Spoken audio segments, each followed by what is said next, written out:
Assalamualaikum warahmatullahi wabarakatuh teman-teman. Ada sebuah amplifier yang katanya rusak. Saya mau cek dulu. Box yang digunakan adalah merek Bell, tipenya adalah MK200 dan punya potensio sebanyak ini. Ada 13 buah. Kayak ada yang janggal gitu. Mungkin harusnya 14 ya, tapi kenapa ini kosong satu? Saya nggak tahu. Coba langsung kita buka ya. Ini kayaknya udah dibongkar sama yang punya gitu teman-teman. Aduh, isinya cuma kayak gini doang. Ada kabel yang nggak dipasang nih, kabel ground nih. Ini rakitan kayaknya, rakitan sendiri ini. Jadi saya mau memperbaiki amplifier rakitan. Ini ada power supply ya. Power supply-nya nggak ada filter yang lebih bagus nih. Ini cuman dioda berapa ampere nih ya? 5 ampere ya? 6 ampere. Dioda 6 ampere kayaknya. Sama Elco 2 buah. Yang jelas bukan Rubicon atau merek-merek Elco yang biasanya dipakai itu. Dipakai untuk audio. Ini ada apa nih? Power ampli nih. Ini kelas apa? Kelas D. Pakai 2 transistor. Ada output speaker. Ini input ding. Input nih. Outputnya ini nih pakai jack. Oh, pakai jack itu. Jack apa nih namanya? Oke. Kayak gini kondisinya ya. Ini ada lampu LED yang lepas nih. Wah, ini sih banyak yang dikerjain ini. Pasti ada suara jeduk nih karena nggak dikasih kapasitor. Ngelihat ampli rakitan yang isinya kacau balau kayak gini nih, nggak yakin saya teman-teman. Ini kayak rakitan anak SMP nih. Ini komponennya lepas semua loh. Ini resistornya dilepas. Ini Elco juga nggak terpasang dengan baik. Saya nggak paham maksudnya nih. Terus ini kenapa Elco kok ditaruh di sini gitu?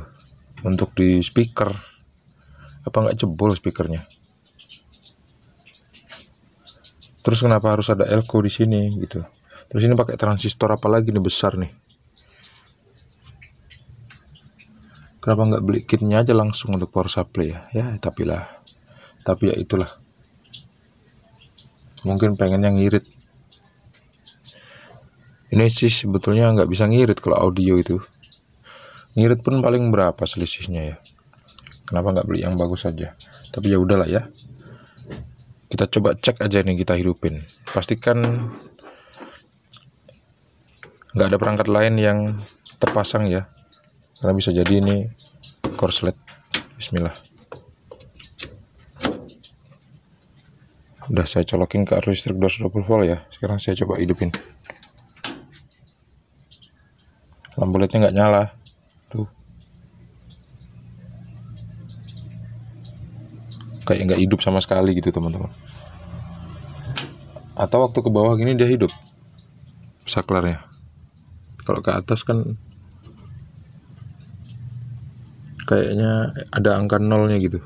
Kalau ke bawah tuh 1.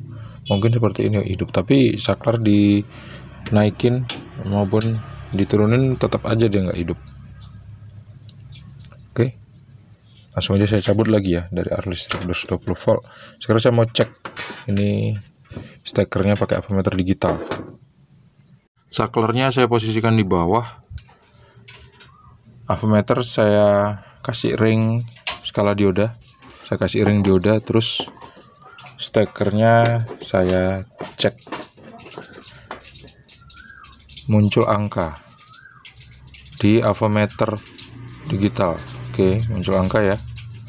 Artinya arus listrik masuk ke rangkaian. Kalau misalnya kita colokin ke arus listrik ke stop kontak. Terus kalau misalnya saklarnya saya naikkan, coba kita cek stekernya. Nggak keluar angka. di Avmeter digital. Tadi bener, waktu diturunin seperti ini on. Jadi kalau kita colokin aturan, minimal ada informasi kalau perangkat ini aktif, yang bisa dilihat dari nyalanya indikator LED. Ini aturan. Tapi ini nggak nyala karena apa? Kabelnya lepas. Kabelnya lepas.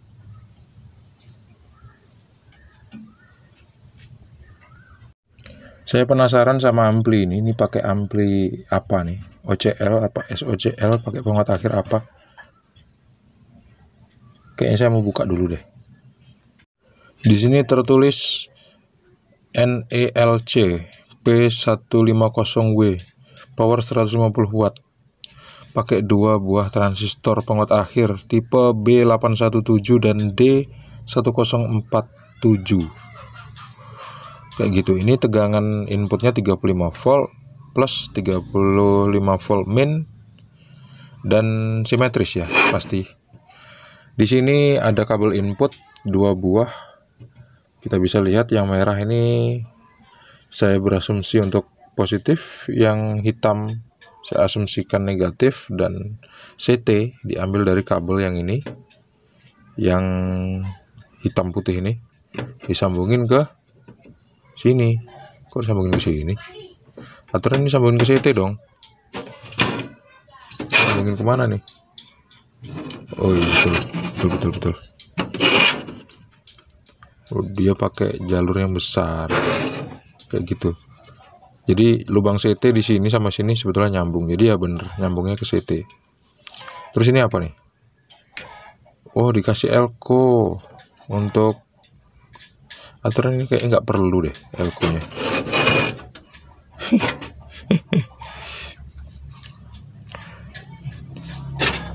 Oke, udah ketahuan ya. Sekarang saya mau cek tegangan dulu deh. Aturan kan tegangannya harus ada ya, 35 volt. Jadi 35 volt tambah 35 volt sama dengan 70 volt, sampai sekitar 80 volt atau 90 volt. Gede juga ya. Berapa tegangannya kira-kira? Plus min digabung. Iya betul, tegangannya besar.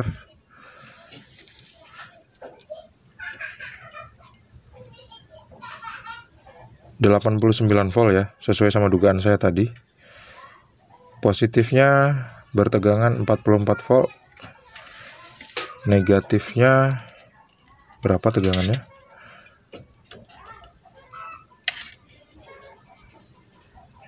...44 volt. Oke, tegangan inputnya bagus. Untuk input ada di sini. Sambungan ground ke inputnya udah bener, sambungan inputnya ke jalur input di power, sambungan kabel input di jalur input di power itu udah bener. Cuman masuknya ke kabel input itu, ini moga-moga teman-teman paham ya. Tapi dimasukin dari potensio nih. Biasanya ya kalau tone control itu nggak ke potensio sini, langsung ke papan PCB. Tapi ini ke potensio. Terus di sini ada resistor 2 buah. Saya nggak tahu nih fungsinya apa resistor nih. Kenapa kok dijamberin resistor kayak gini ya? Jadi seolah-olah ampli ini tuh nggak dapat input gitu loh teman-teman. Ini ada tone control. Saya curiga sama tone controlnya. Saya pengen ngebuka tone control ini nih, untuk ngecek bener nggak tone controlnya ini dalam keadaan baik.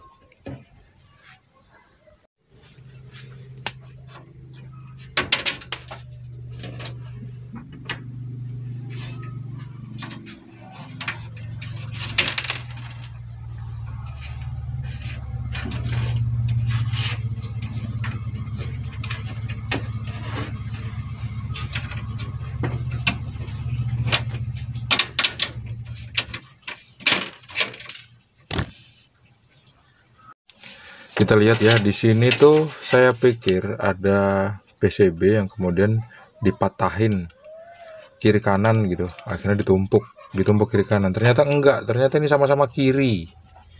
Tuh, merek atau ini ada tulisannya ya, di PCB-nya tuh the best pro audio katanya. Ini gain, treble, middle, bass sama efek. Gain, treble, middle, bass, efek. Gak ada volumenya gitu. Jadi sebetulnya yang punya tuh pakai ini loh teman-teman, pakai tone control apa adanya gitu. Jadi kayaknya saya harus modifikasi untuk bikin tone control sendiri deh. Soalnya kalau kayak gini nggak bagus. Coba saya bikin tone control pakai bahan yang ini ya. Karena ini nggak ada volumenya nih. Atau kalau misalnya ini bisa dipakai, saya mau pakai juga untuk di ampli yang ini ya, yang sekarang ini. Ini jalurnya diputus, saya nggak tahu dua jalur ini nyambungnya kemana gitu. Ke output kah? Soalnya nggak ada outputnya di sini, yang ada input, lubang input, mic input plus ground main seperti ini. Dan teman-teman, hasilnya jadi kayak gini. Semuanya udah saya rombak habis. Kabel-kabel yang nggak penting udah saya lepasin, resistor, elko yang saya tunjukin di awal-awal yang saya pikir itu nggak penting, saya lepasin semua. Akhirnya tinggal bersisa komponen-komponen ini teman-teman. Ada elko penyarah arus dan diodanya, kemudian ada amplinya, terus outputnya saya nggak pakai soket ini, saya langsungin aja pakai kabel seperti itu. Terus inputnya saya masukin ke satu potensio. Ini adalah potensio volume teman-teman. Jadi saya nggak pakai tone control karena saya tes tadi tone controlnya nggak bisa. Akhirnya saya pakai volume aja, pakai potensio yang berukuran 50K seperti ini. Input ini dimasukin ke potensio di kaki nomor 2, nomor 3. Kemudian outputnya dari potensio ini dikeluarin dari kaki nomor 2 ke sini, ke ampli ya, terus keluar suara gitu. Jadi saya nggak pakai tone control. Ini ada input tegangan tapi nggak ada outputnya, cuman gini aja. Coba sekarang kita dengerin lagu ya, tapi nggak lama karena copyright. Dah ya, kayak gitu aja. Nggak bisa lama-lama. Akhirnya berhasil meskipun nggak pakai tone control teman-teman. Semoga bermanfaat. Terima kasih sudah menonton. Jangan lupa untuk klik like, subscribe, dan bagikan video ini ke teman-teman kalian. Sampai jumpa di video selanjutnya. Assalamualaikum warahmatullahi wabarakatuh. See you and bye-bye.